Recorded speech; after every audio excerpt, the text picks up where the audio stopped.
Hi, I'm Jason, And I'm Wes. and we're the Darcys, and you're watching AMBY. Hey everyone, it's Alicia from AMBY, and I would like to welcome you to our interview with Darcys. Hello. Hello. Thanks for having us. It's my pleasure. How are you both doing today? Fantastic. I'm cold.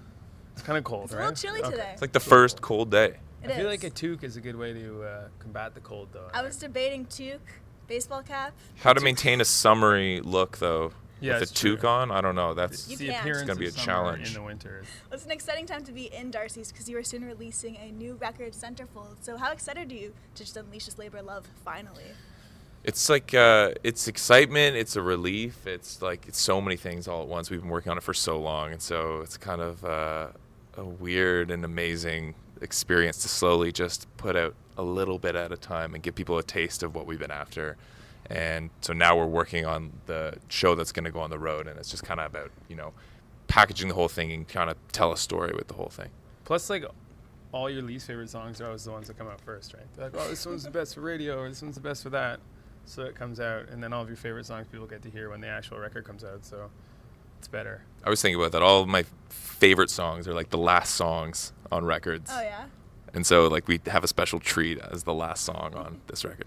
I've noticed how you enjoy using emojis pretty often in your socials. I think it's just, you know how when everyone became immune to things like email, Yeah? and you would, like, when you first started emailing people, you crafted these beautifully long messages, and you thought a lot about what you're saying, and then as time went on, like, if your mom emailed you, you wouldn't even write her back, and all of your thoughts would get condensed into these, like, 1 or 2 lines, or, like, the least amount of information you needed to convey. Same with phone calls. Like, I don't even make phone calls anymore, and so now I've just reduced Twitter to, like, an emoji. It's like, well, I can just respond to you with this fire emoji, and we're good. Plus, we just announced or released these stickers for iMessage, so I'm really trying to reduce the amount of interaction I do with people. Have you ever thought an emoji? That's what I do. I dream in emoji. Have you ever wish you could speak emoji? I do. If you were to speak emoji for this record, which Well, emojis would you use to describe it? Palm tree, the palm tree, the cactus, fire, sunset, the what's it called? The, like, cup, the trophy. the trophy, Yeah. and the random black hole.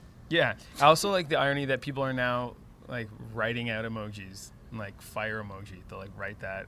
Really? They're going backwards from where I want to go, to a wordless society. Well, I could not help but notice the old school kind of retro grooves on this new record. So what would you say that's attributed to? Were you listening to certain bands from, I believe it was mentioned, like, classic bands for you guys were kind of influenced? Yeah, we got into a lot of 70s, late 70s soul, and then like some 80s, like early disco stuff. And that stuff's just cool because it's so dancey and feel good. And at that time, there was like a lot of reasons for people to make really positive music, not just in the lyrics, but also in the vibes of the songs and the whole feel of the tracks. And so those are all the things we were listening to try to kind of like figure out how you can use real instruments to create these like really dancey, kind of positive attitudes. And then we also listened to a bunch of modern stuff, and it was just kind of a way about how do those two worlds interact and how do they find a common ground.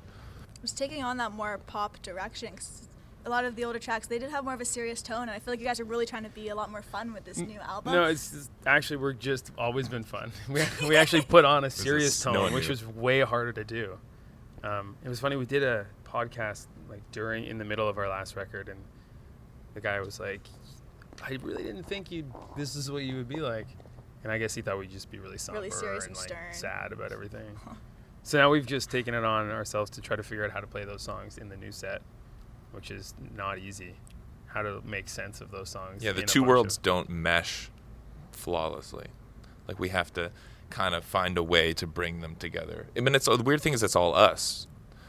So it's just, different perspectives, different outlooks kind of sometimes just, have their contrasts. Was there a moment, though, where you guys thought, all right, it's time to kind of drop that serious tone and just let us be ourselves? Was there a moment that sparked that idea for this I record? bought a bunch of inflatable flamingos for something and filled the entire rehearsal space with them. And we were like playing around and kicking them around. And then I was like, well, why don't we just do this all the time instead of crying?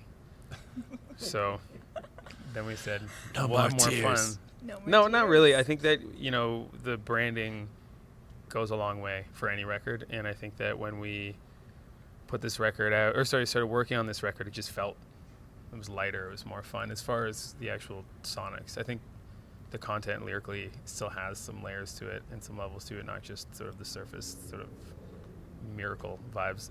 But like anything, you can read it in multiple ways. And if you want to hear it as, everything's great and we're partying to the sunrise, there's that. And there's, another layer underneath all of it that, you can try to investigate on your own. So you're keeping the layers, but in a totally different way. Exactly. Secret layers. We're not dumbing it down, that's for sure. You sent out a tweet about, remember that time when I fell on stage coming on to Rifflandia? Oh, man. Gotta take me behind the scenes there. What went down? Well, we had a moment where I think something had to happen. Jason's in-ears were not working, and something was happening. Not to throw anyone under the bus, but the monitor engineer at Rifflandia, no. He's great. But something wasn't working. Derek. I don't remember his name. I'm sorry. Something wasn't working, and we were running behind. And we already knew that we had to cut a song from, because with the festival, it's pretty they try to keep it on time anyway. And so we were cutting a song. We were back there being like, oh, how do we do it? And with the two-piece, it's kind of hard to just do that. So we were running late, and then Jason went on stage, and they were announcing us, and I wasn't on stage at the time. So I kind of did a little jog, and my riser for the drums is not only is it at the front of the stage, but it's really high. It's 3 feet or 4 feet tall, depending on the stage. And I just didn't make it with my little jump. Your little hop? So my foot I didn't see this at all. I just heard people go, and I was like, what's and happening up here? It's like, did I? But when you fall and you kind of throw yourself backwards to try to balance it. And I kind of not it wasn't graceful or beautiful by any means, but had I fallen proper, I would have it would have been bad. I think I would have lost all my teeth. I was going right into the drums. So it would have been horrible. And everyone, it was the loudest gasp in real life I've ever heard, because there's thousands of people, right? And they're all and I was like, oh, that's for me because I'm falling right now. So much is probably running through your mind in that very moment. You look out and there's people in the audience and you're oh, shit. They cared about you, man. Yeah, I just did paid for a show, I think is more how they felt. They weren't going to get one. It's our opening act now. We have to do it every time. I just fall on it. I'm just going to bail at for every show. It's the shtick. It's the slapstick moment. That was a great moment. And you know what? I feel not the last time I'm going to fall getting onto a riser.